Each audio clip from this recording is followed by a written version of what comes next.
It is my privilege to present the following program that was inspired by the way American businesses and organizations have responded to the events of September 11th. It's part of a special series produced by Heartbeat of America called Keeping America Strong. Each program spotlights a business or organization that is helping to do exactly that, keep America strong. Having served in the United States Navy for many years, I fully appreciate the important role small and middle-sized businesses play in the very fabric of our country, and I salute the professionals who lead these companies and thus keep America strong. They are the very backbone of our free enterprise system, and today on this program, you will meet the individuals behind one such organization. I'll be back later in the program to introduce the Keeping America Strong Award. And now, let's learn more about the organization we are honoring today. I'm William Shatner, and this is Heartbeat of America. Our show focuses on corporate America, its stories, its drama, its breakthroughs. We'll be going out today to report on an organization that is impacting our lives and shaping our future. An organization that truly is the heartbeat of America.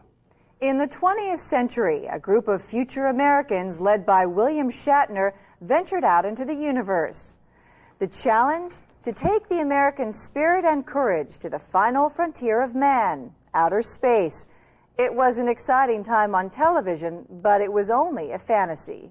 This has inspired Heartbeat of America to launch a special series entitled Keeping America Strong. In the 20th century, William Shatner took us off on a voyage into the universe to experience what life is like on other planets. But now, here in the 21st century, he is back here on our own planet to experience with us new technologies and new ways of life that are taking place right here on Earth.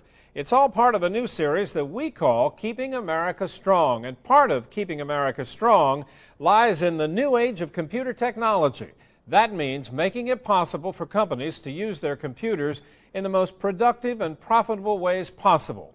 Our guest today is achieving that in the United States, in Canada, Mexico, Europe, Latin America, and in Asia. It's a rather extraordinary story about a company that's headquartered in Huntington Beach, California. The company is known as CMB, which stands for Cable Manufacturing Business. Those just happen to be the initials, CMB, of the company's president. He's with us now. His name is Chris Badinelli. And Chris, I know your company specializes in computer cabling and networking products. Tell me what all that involves. It's kind of a big subject. Well, what we manufacture is everything from the back of the computer into the wiring closet, mostly premise wiring products for networking, anywhere from copper to fiber. We have USB products, fiber optic products for distribution, bulk fiber, and Cat 5e, Cat 6 cabling products. So you make these kinds of cables. Now the computers obviously come with OEM, original equipment manufacturing cables. Where do yours come into play? Well, usually it's aftermarket. Say you have a notebook computer, you realize instead of buying a docking station, you need something to put on your desk for your keyboard and mouse. We have adapters and enable you to hook that up at a lower cost than buying a docking station, things like that. But what's interesting, I know, is the products that you manufacture are not ones that normally a consumer like myself would walk into a store and find. Am I right? Correct. We also do a lot of business with VARs, value-added resellers.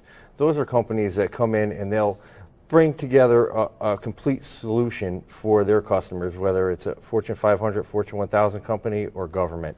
So say, for instance, they're looking to network, 500 computers. They'll come to us and ask us, what do you recommend for cabling?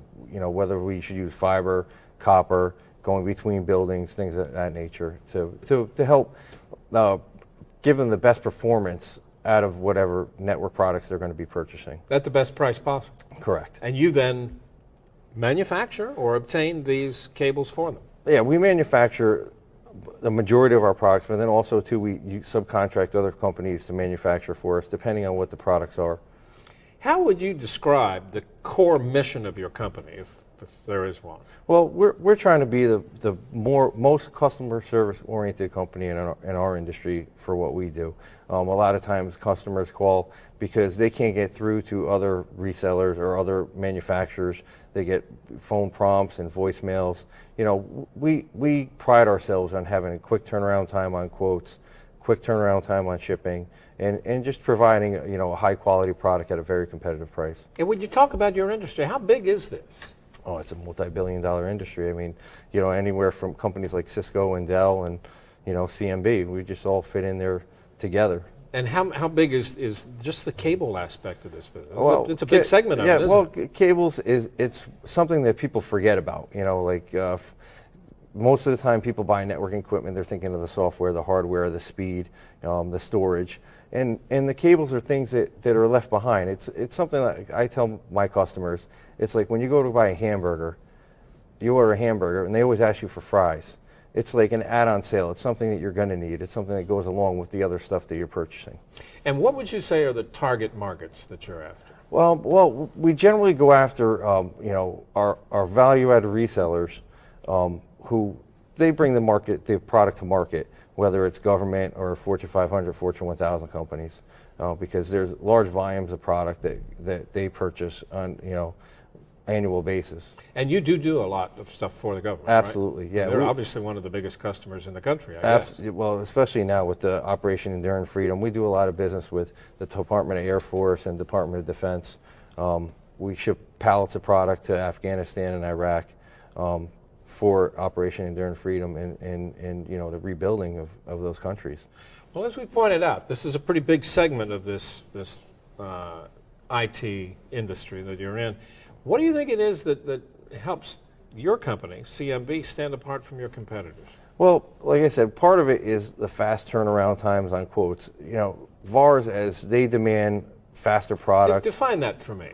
Value-added resellers. These are the guys between you and the government? Correct. Those are our customers, and what they do is they have system engineers who work with other companies that manufacture hardware and software, and they integrate it all together for the customer to provide a service of installing it and making sure that everything works in the manner that they're looking for, depending on the application. So when we talk about you doing a lot of work for the government, you're actually doing this for another company that has the contract for the government? We do both. I mean, we don't sell directly to the government, right, but we use our government resellers to bring us to market, bring us in on the applications, so that we're there from the bottom floor all the way to the end of the process. And I guess another question would be, how do you differentiate yourself from the other companies that are in this same segment of the business that you are? Well, you know, we have very competitively priced products. Our sales team, you know, they're unsurpassed in their product knowledge, and a lot of larger companies, maybe they have a higher turnaround or turnover rate, where our employees, they've been there for since the beginning, and you know, and they have extensive backgrounds on the different products that we offer. And these products, how many different products do you suppose it is? We probably have about 5,000 different line items. Really? Yeah. Virtually every kind of cable you can think of? Anything you want to plug into the back of a PC, or, you know, even a monitor, or, you know, anything that has two connectors on it and either copper or fiber between it, you know, we manufacture. So it's not just then computer cabling, it could be for broadcast use? Absolutely. All the cables that run around this studio? Absolutely. We do a lot of antenna stuff too, with the Army. They use that for some of the Cisco products, where they have wireless LANs. So for the antenna cables for those wireless LANs, we manufacture cables for. So it's a real big business then, isn't it? It's surprisingly. I mean, you know, like I said, if you have a Fortune 500 company, Fortune 1000 company, you have 500 or 600 employees in one building. There's a lot of wire in that building, and you know, and we have products that are used for security, for the servers, enclosures that, you know, that keep the server secure from people just going in and unplugging it or taking data. You know, they're locked up. We also lock for fiber distribution as well. So this way, you know, it can't be tampered with. You know, when people are dealing with high security data, like with the government. Obviously, the products that you sell, especially in the situations that you're selling them to, have to live up to what you promised. They have to live up to the original equipment design, manufacturing design. What I'm trying to say is, Yes. you know what I mean. Yeah. But they have to, right? Yeah. They got to deliver what All our products meet EIA, TIA standards for networking. That's what I meant to say. whether it's category. I don't know what it means, but yeah, right. Okay. Well, yeah, there's certain specifications that the industry puts out as standards, and EIA, TIA are really the governing board over that. And so our products all meet or exceed the EIA, TIA standards for networking. We're exploring the intriguing story of CMB, better known as Cable Manufacturing Business of Huntington Beach, California, with Chris Badinelli, who is the president of the company, who is with us. Chris, let me ask you a little bit about all these various top products, and we've told there are thousands of them that you manufacture and that you sell to your partners. There's the term channel partners. Does that mean the same thing as value-added reseller? That would be our customers, channel partners, people that we put together programs for that actually, where the whole company on a whole pushes our product to market. We add MDF funds to enhance the sales process for them. This way, as they build more sales, we're giving them money to help promote them, like for trade shows or spiffs or things of that nature. And do you go to trade shows? Absolutely, yeah. We visit our trade shows with our customers and make sure that they have somebody there experienced who has product knowledge. So just in case they run into a situation where they have a question from one of their end user customers that they can't answer, we're there to answer it for them. And do you get a lot of response and a lot of questions? Oh, absolutely, absolutely. Because there's always something that, either something new or something. There's always somebody can't get connected, right? Exactly. Some situation that they can't get out of. For instance, we did a project with the Bureau of Prisons where they had 18-year-old technology and they wouldn't know how to go about bringing in Category 6 cabling products without rewiring the whole building. So we came out with an adapter, which is a impedance matching adapter, which enabled them to use the existing 18-year-old technology cabling with the new technology of today. And that in turn obviously saved them a ton of money. On that contract, it saved them millions of dollars. So I mean, there's probably a couple hundred different federal prisons. So if they had to rewire all those prisons, it would have cost the taxpayers millions. Big bucks. Absolutely. And you're involved in a lot of projects like. I mean, that's one. That's just one of them. Big one. Yeah. Right now, we're working on something with the Air Force. It's called NetSense, where we're trying to provide products as a full solution with our counterpartners who are bidding on that particular contract. How do you just mentioned bidding? You really don't have to get involved in that too much, though, do you? Well, we do, because our customers bring the bids to us, and then that's how we service them. I mean, the contracts could be, for either just desktops, servers, or a whole gamut of different products and services. So we're just an intricate part of all of that for our customers. You're a cog in the wheel. Exactly. But obviously, you have to convince these people who are buying from you that you're giving them the product at the best possible price. Well, it's always bidded out, and with the government, there always has to have 3 bids, and the lowest bid wins. Always gets it. Always gets it. It's not fair, is it? No, it's not fair. Doesn't mean they're always getting the best product. But absolutely not. And also, too, they look at history as well. Right. And if you have an existing history with products and services and be able to provide them, and also not having problems with delivery or the products and quality issues, they're going to go back to you every time. What region do you serve? Where do you sell your products? Well, we sell our products globally. The majority of our products are either here sold from the U.S. and then distributed out, either through Latin America, through Florida. There's stuff that goes, like I said, to Iraq, Afghanistan for the rebuilding. And, Canada, we sell products in Canada as well. A lot of our stuff that we build in Asia is distributed throughout the world. Globally. And when you say you have built in Asia, are you contracting with the manufacturers in Asia to do this for you? Absolutely. I mean, for instance, power cords. People look at the back of the computer, you have a power cord. There's probably a half dozen factories that build power cords for the whole world. And that's all they do. And that's all they do. Right. And they specialize in that. And other companies contract them to build things to their specifications as we use them for. So you find you have to go over to the factories and inspect them? I haven't really yet, but usually we communicate either via email or phone.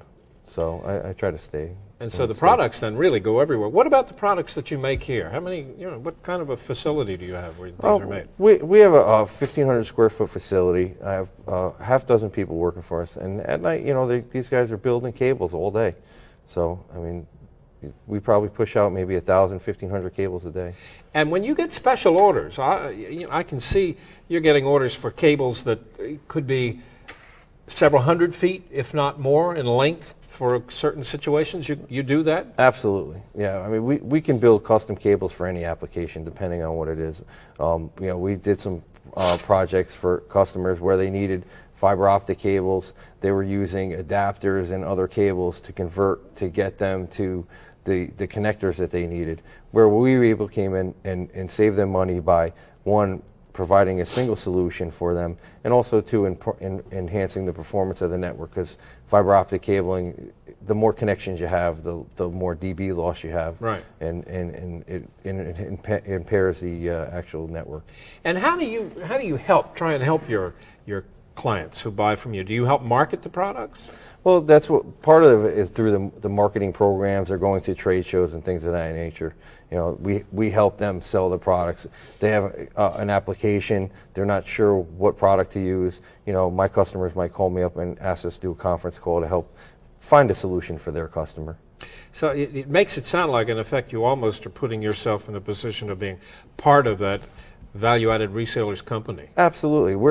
They're an extension of our company in terms of sales, and we're an extension of their company in terms of providing product and knowledge in this sector.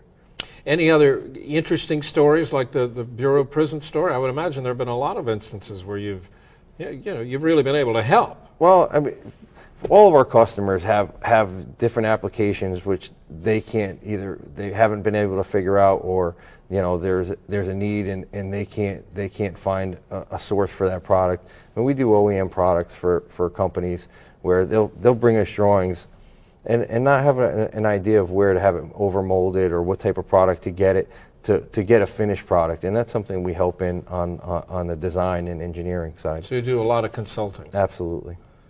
Anything ever been brought to you that you haven't been able to figure out?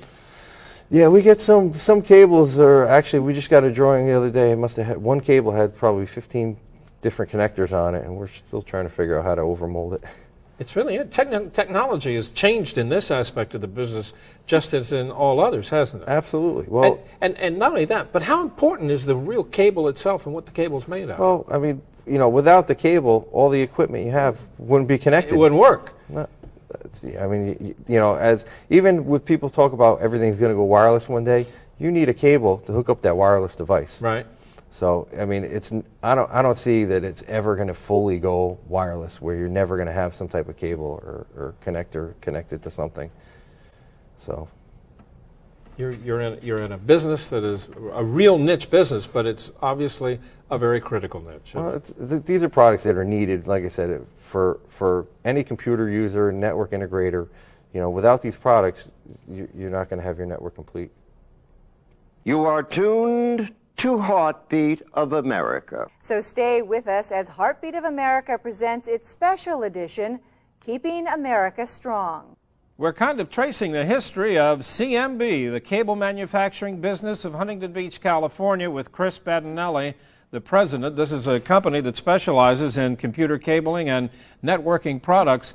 And Chris, it strikes me as it's kind of interesting. This is not the kind of business that you normally associate with a place like Huntington Beach, California. How did you decide to settle the company there? Well, I actually grew up in Connecticut, and I went out to Huntington Beach for a vacation and just fell in love with it. So a year later, I moved back and started working in this industry with the IT departments.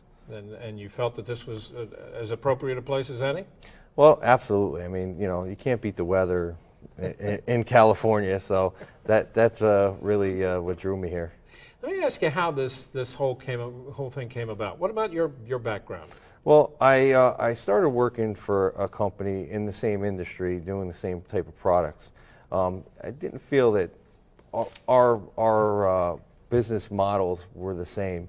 So after a few years of being successful with them, I ended up leaving, moved back to Connecticut, where I'm originally from, and got together with a third-party memory manufacturer. They moved me back out here because a good amount of the products come in through Long Beach in the port of Long Beach from China and Taiwan. With that, the memory market about 8 months later started to decline, and they decided to close down the division. So with about $2,000 in my pocket, I decided to start it up on my own.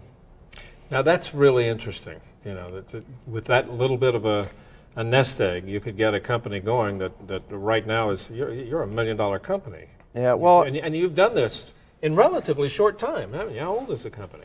This is our 4th year, actually. So you're still very young. Absolutely. Well, I actually got lucky because at the beginning of me starting the company was the beginning of the whole Y2K scare. So, you know, all these companies, banks, you know, FAA type company, airlines, right. They had to upgrade their networks for Y2K. So a lot of extra spending was done in '99 in our industry. So, you know, at the end of '99, we ended up doing about $500,000 in business. What was it that made you aware that this really was a very viable segment of the business to go into? I mean, you were, at the time, you really weren't involved in a company that was just doing cables alone, were you? Well, we were a division. We were a division, but you know, it's just something I had been doing for so long, and you know, with the contacts that I have with the federal government and with the value-add resellers that I've done business with in the past, you know, they're very confident in the abilities of what I can bring to market for them and the successes that we've had in the past. So they've came back to me and to see that, you know, we can help them out in the future. So how did you actually go about building this company? I mean, you've got employees, you've got a manufacturing facility, you started with $2,000. I'm sure, you know, a lot of people wonder, how do you do it? Well, I just, you know, had a lot of help from partners, my partners, different factories that we contract. I mean, you know, they came to me, you know, I went to them and said, you know, listen, I want to start this off on my own. Right. Can you be there for me? And they know from the past the sales that we've done together and the opportunities that I bring to them. So they went forward with it and helped me out. And what about the people that work for you? Who, you know, how many employees do you have? I have 6 employees right now. And what are they? What are most of them? Most of them are actually assembly, where they're assembling cables, you know, in the evenings, during the days and at evenings to fulfill contracts. So now the cables that you manufacture, do you buy cables already made, or are you? I guess you do have to. Well, we buy raw materials, and then from the raw materials is when we build the finished product and test it. You're putting the tips on the ends. Putting the connectors on the end, wind them up, and testing them, make sure that every one of them works before they go out the door. And are there other products that you also deliver other than just the cables and the connectors? We do fiber optic distribution product, storage enclosures, bulk fiber. We have manufactured as well. Bulk fiber. Bulk for in between buildings, like if you had like a multi-strand fiber, right. For a fiber backbone for a company. You're getting technical now. Sorry. I'm beginning to wonder but I think I grasp what you're talking about. Where is the company now, as far as you're concerned? I mean, from when you started out, are you satisfied with where you are today? Absolutely. I mean, in the first 3 years, we've grown over 100%. And I mean, that's really an accomplishment. I don't understand sometimes how we're doing it, but it's just, you know, given the opportunities and following through with them and really being a customer service oriented company, you know, has really brought us to success. Well, I was just going to ask you, what do you attribute your success to? But I think you almost pinpointed it right stole there. The question right from you. When you said customer service, you think that's the key? That's a key in our industry. You know, when government agencies are put an opportunity out to bid, they want their answers back days. I mean, if not the next day. See, you said before some of your competitors can take 3 weeks to get back with an answer. Absolutely. You try and do it the next day. The next day. The next day. If not the same day, the next day, depending on the opportunity. So we want to make sure that our customers are happy, that we turn around our quotes faster than any of our competitors, that our pricing is more competitive than any of our competitors. And I already know that our products, you know, are of higher quality, so they're not going to have a problem with defects or any of that nature. We have a lifetime warranty on all of our products. So if something goes bad, if it's one cable, we're just going to send you one right back. Right. You know, So what do you see for the future of this business now as you know, look down the road a couple of years ahead? Well, I think that the way that we're focused on the government sector and really embedding a lot of our energy and focus and efforts on the government, you know, they have their own economy, and you know, where companies were a little slow last year or the year before, you know, we were growing, and I just see that as a good opportunity for us, you know, in the next coming year with the United States helping rebuilding, you know, countries like Iraq and Afghanistan. Right. So, you know, I'd like to know that the hard work that I'm doing is helping others in that manner, and also saving the money on it. Well, that's great. So you see a bright future. Absolutely. Good for you. We have been watching the operations of an organization which is doing its part to keep America strong, and we've been learning from its leaders about what they're doing to help move our country forward. This organization represents companies across our great nation that embody the spirit, dedication, know-how, and can-do attitude which has made America the great nation it is today. And now let's present the Keeping America Strong Award. Now it's my honor to present our Keeping America Strong Award to Chris Badinelli, the president of Cable Manufacturing Business, CMB of Huntington Beach, California, for the outstanding work that his company is doing in helping to keep America strong. Chris, congratulations on continued success. Thank you very much. I appreciate it. I want to thank all our employees and most of all our customers for, you know, keeping us in business and bringing our products to market. I really appreciate their help. Well done. Thanks. Congratulations for earning the Keeping America Strong Award, which honors innovators and leaders like you who are the heartbeat of America. Our thanks to retired Rear Admiral Kevin Delaney for taking part in the presentation of the Keeping America Strong Award, the award that salutes small to middle-sized organizations who are helping to move America forward. For more information on this company and its products and how to obtain these products, visit their website at www.cablemanufacturing.com. That's it for Heartbeat of America's special edition.